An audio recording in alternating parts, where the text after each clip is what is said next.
Thank you, Jennifer, for your Just Do It talk. And I really appreciated your drawing the distinction between just do it, meaning whatever boring thing is in front of us, you just do it 100% as if it's not boring. And Nike's thing about, bursting through or whatever, that's a wonderful distinction. So thank you very much. I also wanted to comment that some of these phrases, like when red comes red, when white comes white, these are actually classical phrases. Um, there's a very famous Korean book by the great master Sosan Hyujong, 17th century Korean master, called The Mirror of Zen or The Handbook of Zen Practice. It has different titles depending on the translation. And one of the translations has these voluminous notes. The notes are far longer than the text. And he traces back almost every phrase in it to other similar phrases in Buddhism. And that happens to be one of them. So, yeah. Anyway, this is a long tradition, and you just absorb it, and then it transmutes itself. Are there any questions? I have a question. Um, and it kind of follows along with the talk, I think. Maybe not, but maybe. I know when I've read some stories with Zen, like when the master dies. And my sister died several years ago, but I still struggle with this story. And the Zen story is the master die or is going to die, knows he's going to die. And so, of course, some of the monks and some of the people are, really upset and start to cry. And the response is, you shouldn't be crying, you shouldn't be grieving. If that means that you don't understand. You're not awakened. Anyway, that's how I interpret the story, and that's how I've heard others interpret it as well. And I know at the time I kept thinking, well, if not grieving for my sister is what it means to be enlightened, I don't want to be enlightened. I don't know so much as I want that. And so the women ancestors, those from the charity, I think they deal with it, and so I have found some poetry in that has helped deal with it, and of course time as well. But what, if you think death comes, what's your response?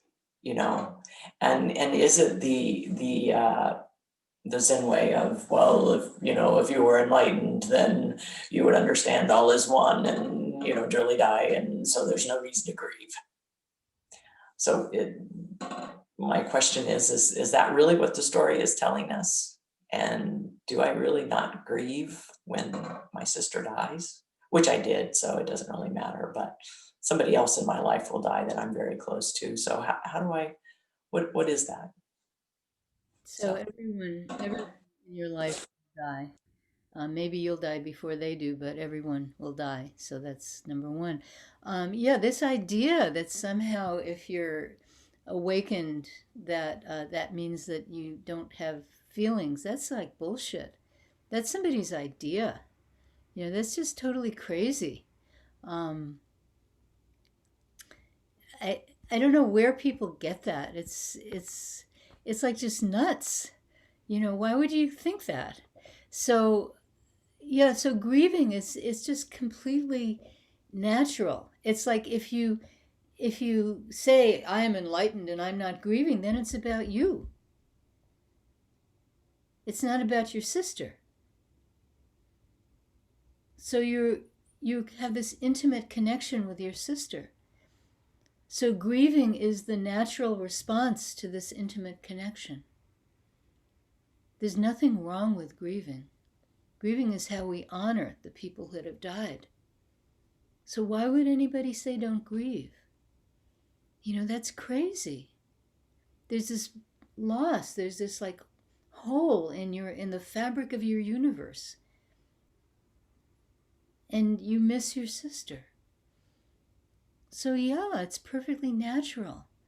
And there's a, there's this connected idea that whatever happens to us, we should have this sort of, in the popular sense of the word stoic, not in the actual sense of Greek philosophy, but this sort of stoic thing that whatever happens to me, I am unmoved by it, I am untouched by it, I am, because all is one and I am one with the universe and nothing, that's the flip side of this craziness, where I'm so special that these natural things, somehow don't apply to me.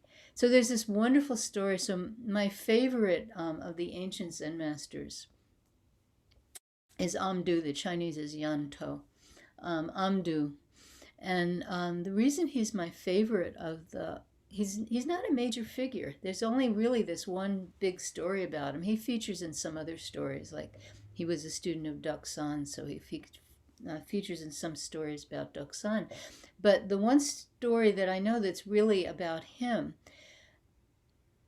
it's an amazing story. So he became a Zen master, and he's sitting, he has this temple on a mountaintop. And why were they on mountaintops? Not because the view was good, but because this was the late Tang Dynasty, and it was 200 years of convulsions. 200 years of things like people storming the capital, 200 years of warlords and famine and disease, terrible epidemics, starvation, floods. Well, that's not caused by the government, but just all kinds of terrible, terrible things happening. It's sort of like Syria during the worst of the civil war there, happening just all over this large, large expanse of land. And so the temples were on the mountaintops, because if they were on the mountaintops, it was harder for the robbers and the warlords to get to them. It was a very practical thing. That's why they were up there. Anyway, so he's in this temple on this mountaintop, and he's this great Zen master. He has many students and many monks living in his temple. And, every few years, some warlord would come in and just despoil the place, and, all the monks would go hide, and then they'd come back and they'd rebuild it. And finally, he's an old man, and the warlord is coming with his troops, and they're going to despoil the place. And Amdu says, I'm not moving. I'm staying here.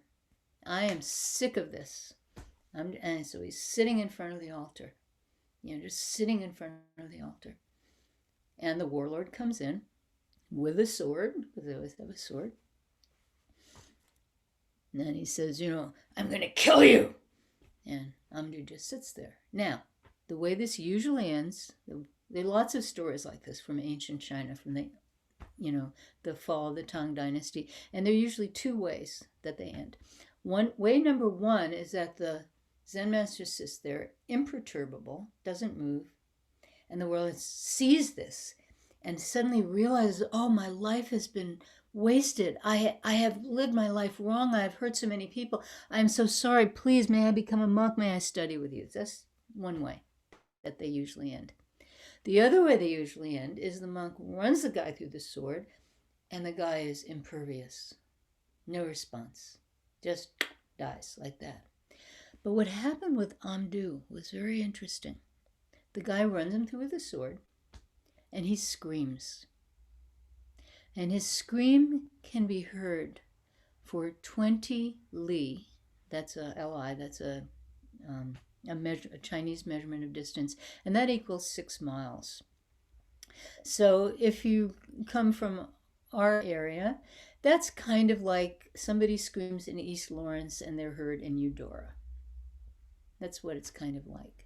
Screams so loud that the scream is heard 6 miles away. That in itself is a very interesting story. But it becomes more interesting because the story, of course, goes down the transmission of the lamp, this compilation of stories about Zen masters, comes down and eventually reaches Hakuin in Japan. And I guess what century is he? I think he's like 17th century, maybe. I always forget. So Hakuin was this great reformer of of Japanese Rinzai Buddhism. But at the time, he was a young monk. He wasn't a great anything. He was just a young monk. And he heard this. And just as you were saying, Liz, because he had this idea that if you were a great practitioner, if you were fully awakened, that you would be impervious. That somebody died, you wouldn't cry.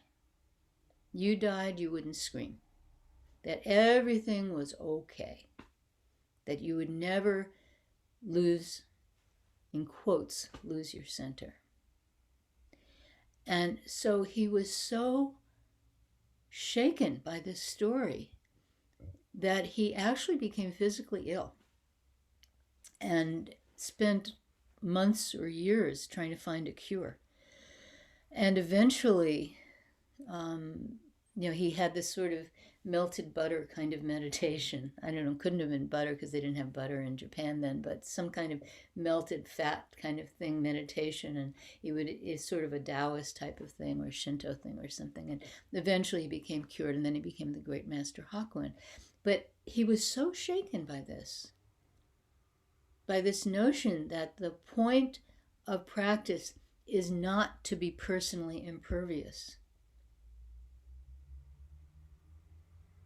So if we try to clamp down on ourselves, to say, you should not be feeling this, you should not be feeling that, you're supposed to be enlightened, you're supposed to be trying to be enlightened, that's bullshit. That's just bullshit. When you're in pain, you're in pain. When you're grieving, you're grieving. When you're frustrated, you're frustrated. The question is, how do you not let this control your life, not in the sense of not grieving, but in the sense, sometimes it becomes like the story people tell.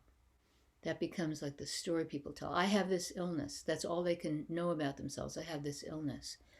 Or somebody close to them died, and that's all they can talk about is this person has died. At first, of course, because it shakes us to our core.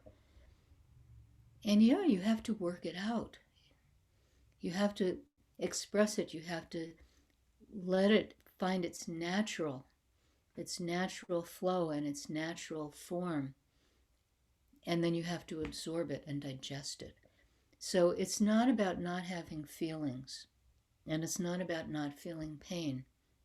It's about digesting and absorbing. And it's because we can feel pain. It's because we grieve. It's because we have anxiety. It's because we have sorrow personally. That's how our compassion can grow. Where else can our compassion come from?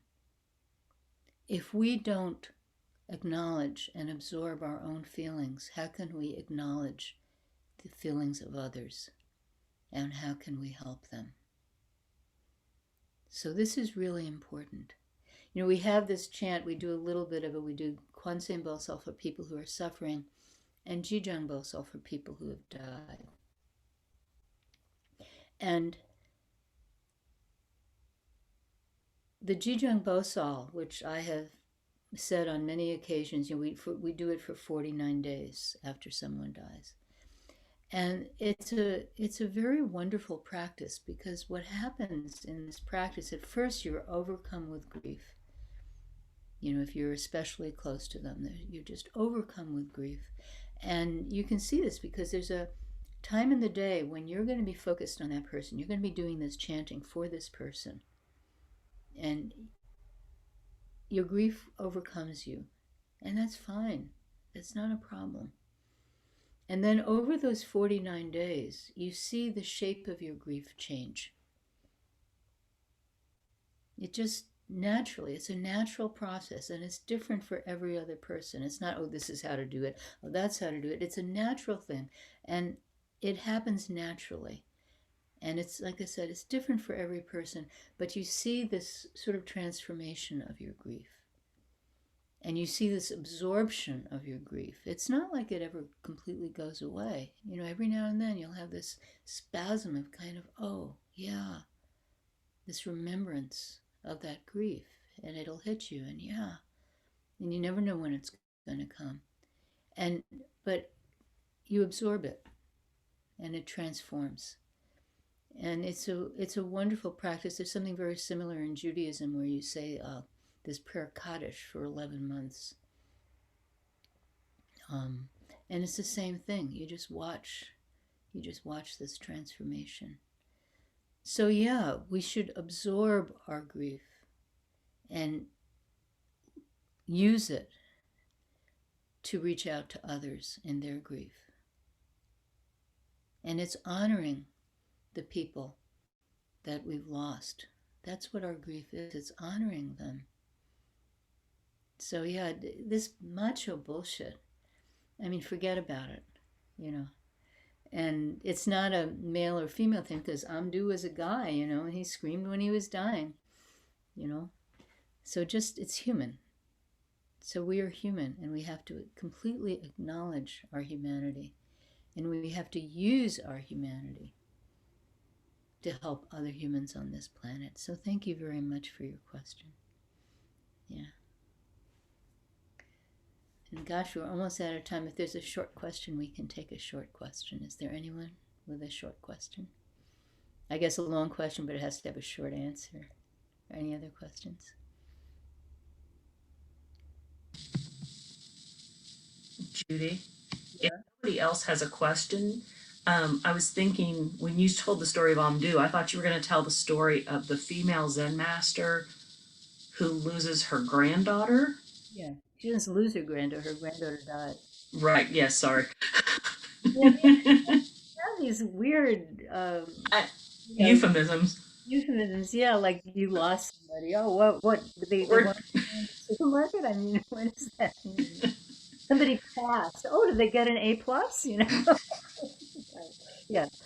Okay, I'll tell that story. Okay, so this is a similar story where there's this very enlightened woman, and in our Zen Master Songsan, he made it into some woman in the Tang Dynasty. It's not a woman in the Tang Dynasty. It was actually a student of Hakuin's, and the woman in Zen class in the notes I mentioned her name, but I don't happen to remember it right now.